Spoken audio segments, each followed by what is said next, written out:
isa na namang problema yung kailangan nating solusyonan. At yun yung paano nga ba mapapa-fall in love ulit sa atin yung partner natin. O sa mga tao dyan na matagal na sa relasyon o nararamdaman na nila na yung partner nila ay parang naka-fall out of love na. Ito yung mga tips para sa inyo. Kung interesado ka malaman kung ano-ano itong mga to, tara, pag-usapan natin yan. Just keep on watching.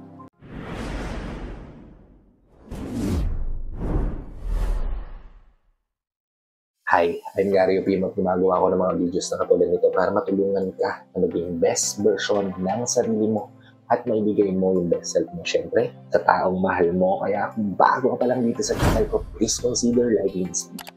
Hit the subscribe button and the notification bell para lagi kang updated sa mga videos na katulad nito na i-upload pa natin sa inaharap. So, paano nga ba ma-fall in love ulit sa atin yung partner natin kung matagal na kayo sa relasyon, diba? Matagal na kayo nagsasama or parang nararamdaman mo na fall out of love na siya. Una mong dapat ulit, pangitiin mo yung partner mo. Iisip ka ng paraan na makakatulong para sa kanya na lumabas yung smile niya. Alam mo naman siguro yan kung mag-partner na kayo for a very long time, di ba? Kung ano yung magpapasaya sa kanya, magpapangiti sa kanya, magpabibigay sa kanya ng ligaya inside and out, di ba? Gawin mo yun, kapatid. Paramdam mo ulit sa kanya yun. Pangitiin mo ulit siya. And garantisado, kapatid, na yung bagay niya ay natatak sa isipan niya na dahilan para lalo siyang in love sa'yo. Ikalawa, make your partner feel comfortable. Nowadays, ang hinahanap na ng mga tao ngayon is yung comfort, di ba? Hindi ka naman pipili ng mga tao na alam mo sa sarili mo na magiging comfortable ka habang buhay sa kanya, di ba? Kaya nga usually, hindi nagiging masaya yung mga taong nasa arranged marriage, di ba? Kasi nga, hindi sila komportable sa taong irereto sa kanila, di ba? Now, kung mapaparamdam sa'yo ng partner mo na yung comfort na gusto mong maramdaman, di ba mas pipiliin mo yung taong what if sa'yo maramdaman na partner mo? Garantisado, kapatid, na ikaw at ikaw yung gugustuhin niya at babalik yung pagtingin niya sa'yo.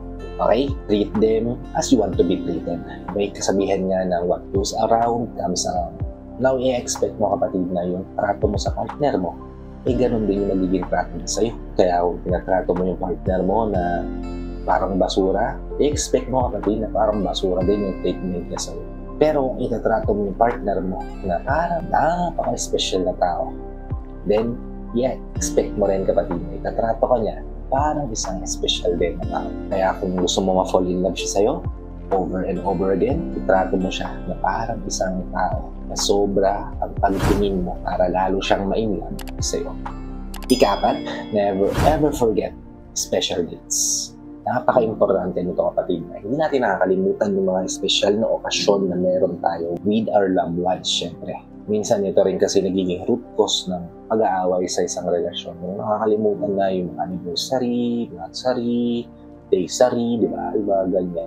Actually, yung ganitong bagay, ini-expect na rin ng mga magpa-partner, ba? Na may special na mangyayari on that particular day dahil special day nga yan para sa inyong dalawa. Tapos nakakalimutan mo lang, di ba? Parang nararamdaman nila hindi sila special para sa iyo kapag nangyayari yan. Kaya naman, never ever forget these days, kapatid, para lalong ma-inlove at ma-replenish yung pagmamahalan yung dalawa sa isa't isa. At ang ikalima, be open sa partner mo and honest. Yung pagiging open natin sa partner natin, nagiging reason yan para mas piliin at gustuhin tayo ng tao. Dahil nakita niya na trustworthy tayo ng tao, na hindi natin binabali yung oath natin sa kanila, yung promises natin sa kanila. Kasi alam nila na lahat ng gagawin natin at sasabihin natin ay totoo sa kanila, di ba? Na kung open ka sa partner mo, then hindi siya matatakot na mawala ka sa buhay niya. At yun yung magiging foundation para kumapit siya lalo sa relasyon na meron kayo. At mas magustuhan ka niya ng gusto. And I hope bigyan ko kayo ng tips, ideas dito sa video na ginawa ko ngayon. If nabigyan ko naman kayo ng tips, ideas, please help me share this to your loved ones. Posible rin natin matulungan ng video na ito para nakatulong na kayo sa kanila, makatulong na rin ako sa kanila. Sa lahat pala ng OFW viewers natin at sa mga viewers natin dito sa Pilipinas na walang sawang nanonood, sumusuporta, palagi nakatune in sa bawat video na ina-upload ko. Maraming salamat po sa paligid niyo panonood at pag-suporta. Kung bago ka pa lang dito sa channel ko, please consider liking this video. Hit the subscribe button and the notification bell para lagi kang updated sa mga videos na tulad nito. na i-upload pa natin sa harap. So, hanggang dito na lang mga kapatid. Maraming salamat ulit sa panonood. I hope to see you all on my next vlog. Ingat ka dyan palagi kapatid. May God bless you and always protect you. Peace. Whenever your heart is broken